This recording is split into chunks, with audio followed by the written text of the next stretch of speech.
அதிமுக கூட்டணியுடன் பாரதிய ஜனதா கட்சி கூட்டணியை முறித்துக் கொண்டு 4 மாதங்களுக்கு பிறகு முதன்முறையாக திருச்சி வந்துள்ள பிரதமர் நரேந்திர மோடியை ஓ பன்னீர்செல்வம் விமான நிலையத்தில் சந்தித்து பேசியிருக்கிறார். இந்த சந்திப்பின் முக்கியத்துவம் தொடர்பாக நாம் ஓபிஎஸ் ஆதரவாளர் மற்றும் கொள்கை பரப்பு செயலாளர் புகழேந்தியிடம் நாம் இப்போது கேட்கலாம். சார் வணக்கம். சார் வணக்கம். வணக்கம் கண்ணன். வணக்கம் சத்யம் தொலைக்காட்சிக்கு வணக்கம். வணக்கம் சார். தமிழக அரசியல் ஒரு முக்கிய திருப்பமாக பிரதமர் நரேந்திர மோடியின் திருச்சி வருகையின் போது இந்த கூட்டணி முறிந்து ஒரு 4 மாதங்களுக்கு பிறகு முதன்முறையாக வந்துள்ள பிரதமர் நரேந்திர மோடியை ஓ பன்னீர்செல்வம் சந்தித்திருக்கிறார். இந்த சந்திப்போட முக்கியத்துவம் சொல்லுங்க சார். இந்த சந்திப்பு எங்க நிகழ்ந்தது, என்ன பேசிக்கிட்டாங்க? குறித்தது எல்லாம் எடப்பாடி பழனிசாமி, அதை மனசு வச்சுக்கோங்க. அதிமுக கூட்டணியை முறித்து கொண்டது கரெக்டா சொன்னீங்க. இப்போ அது இப்போ திருச்சி விமான நிலையத்தில் பாரத பிரதமர் மோடி அவர்கள் அந்த திருச்சி சர்வதேச விமான நிலையமாக மாற்றி அமைக்க அந்த திட்டத்தை துவக்கி வைக்கவும், பின்னர் பாரதிய ஜனதா பல்கலைக்கழகத்தில் நடந்த பட்டமளிப்பு கலந்து கொள்வதற்காகவும் அது வந்தார். ஆகவே வந்த அவரை மிக்க மகிழ்ச்சியுடன் கழக ஒருங்கிணைப்பாளர் முன்னாள் தமிழ்நாடு முதலமைச்சர் ஓபிஎஸ் அவர்களை வரும்பொழுதும் வரவேற்றார்கள், திரும்பி செல்லும் பொழுதும் வழி அனுப்பி வைத்தார்கள். இது அங்கே நடந்தது. அப்பொழுது அவரை நலம் விசாரித்திருக்கிறார் பாரத பிரதமர் அவர்கள். அவர் நலமாக உள்ளதை சொல்லியிருக்கிறார். தன்னுடைய நன்றியையும் அவர் தெரிவித்திருக்கிறார். Okay sir. அதாவது இந்த ஒரு நீண்ட இடைவெளிக்கு பிறகு பிரதமர் நரேந்திர மோடியுடன் ஓ பன்னீர்செல்வம் இந்த நேரடியான இந்த சந்திப்புங்கிறது வந்து ஒரு சாதகமான ஒரு சூழ்நிலையை ஏற்படுத்தியிருக்கு அரசியல் ரீதியாக ஓ பன்னீர்செல்வம் தரப்பிலான அன்னைக்கு. இதில் முன்னாள் முதலமைச்சர் ஓ பன்னீர்செல்வம் இதனால வந்து இந்த நாடாளுமன்ற தேர்தலில் இந்த பாஜகவோட கூட்டணியில் இருப்பது என்பது ஓரளவு உறுதியாயிட்டா சார். இப்போ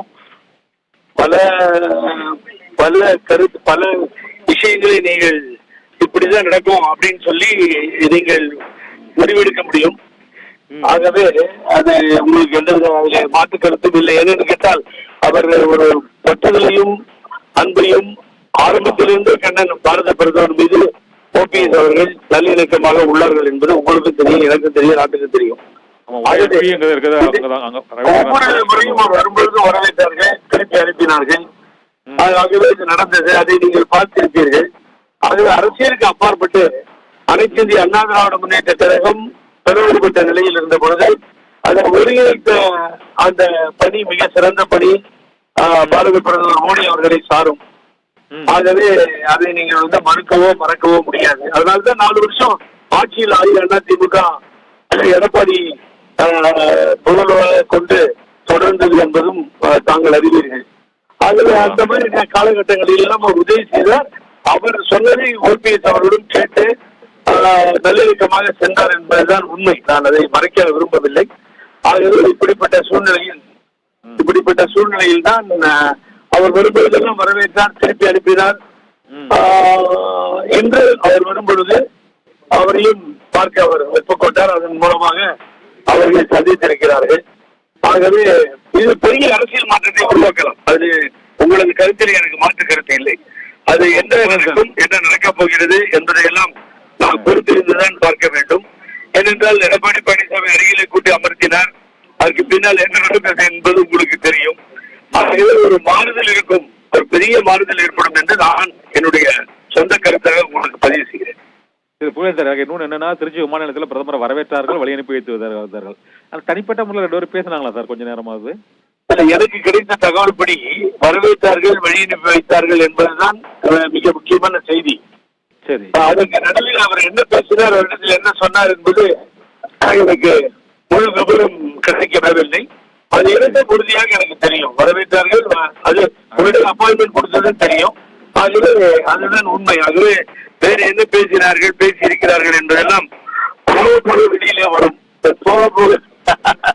வெளியில வரும்பொழுது பெரிய பெரிய மாறுதல்கள் இங்கே தமிழக அரசியலில் ஏற்பட வாய்ப்புகள்.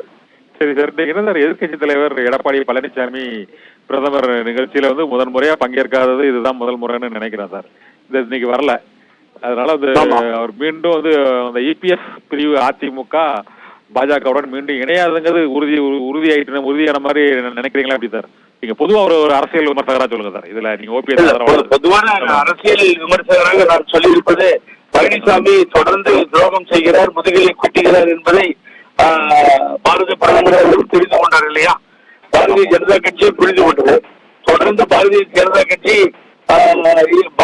கட்சி தேவையில்லாத விமர்சனம் செய்வது, அந்த அன்பார்லிமெண்ட் அதெல்லாம் யூஸ் பண்ணி பேசுவதெல்லாம் இவர்கள் செய்கிறார்கள். ஆகவே இப்படிப்பட்ட ஒரு சூழ்நிலை ஏற்பட்டிருக்கிறது என்பது உண்மைதான். ஆகவே என்னை பொறுத்தவரை சார் ஒரு விஷயம் என்னன்னு கேட்டீங்கன்னா, பல பேர் பல கருத்துக்களை சொல்லலாம்.